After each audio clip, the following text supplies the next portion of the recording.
In the quiet town of Stillwater, Oklahoma, 1993 was a year no one would forget.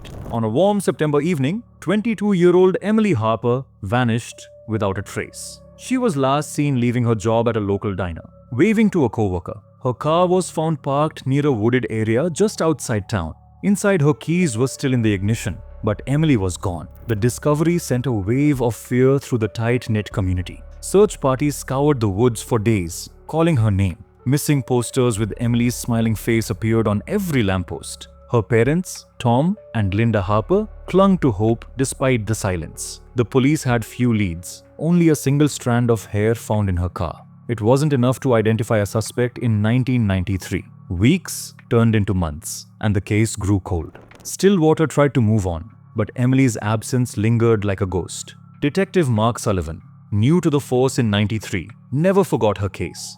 He kept her file on his desk, even as years passed. By 2010, Sullivan was a seasoned investigator, but Emily's case haunted him. Advances in DNA technology gave him a glimmer of hope. In 2015, he sent the hair sample to a lab for genetic genealogy testing. The results were inconclusive, but Sullivan didn't give up. Meanwhile, Emily's parents grew older, their grief unchanged. In 2023, a breakthrough in forensic genealogy changed everything. The hair sample matched a distant relative in a public DNA database. Sullivan and his team built a family tree, narrowing down suspects. One name stood out: James Carter, a former Stillwater resident. Carter had left town in 1994, a year after Emily's disappearance. He was now living in Texas, running a small auto shop. Sullivan traveled to Texas to observe Carter discreetly. He collected a discarded coffee cup Carter left at a gas station.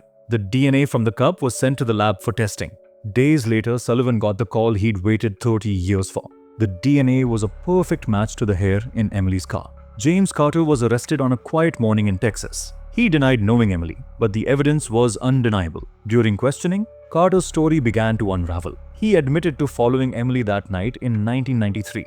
He claimed it was a robbery gone wrong, but refused to say more. Emily's body was never found, leaving her family in agony. Sullivan visited Tom and Linda to share the news of Carter's arrest. Linda clutched a photo of Emily, tears falling freely. Tom thanked Sullivan for never giving up on their daughter. The arrest made headlines across Oklahoma and beyond. Social media buzzed with shock, especially on Facebook. Old friends of Emily shared memories and demanded justice. Carter's trial began in 2024, drawing crowds to the courthouse. Prosecutors presented the DNA evidence with confidence. Carter's defense argued the DNA was contaminated. The jury wasn't convinced, deliberating for only 3 hours. James Carter was found guilty of Emily's murder. He was sentenced to life in prison without parole. Emily's family wept in the courtroom, finally finding closure. Sullivan stood quietly, his 30-year mission complete. Stillwater held a memorial for Emily, honoring her life. Her story became a testament to perseverance and science. Forensic genealogy continues to solve cases like Emily's. Families of the missing now have hope where there was none. Emily Harper's case shocked the nation, but it also inspired change. Her memory lives on in Stillwater, a reminder of justice delayed but not denied.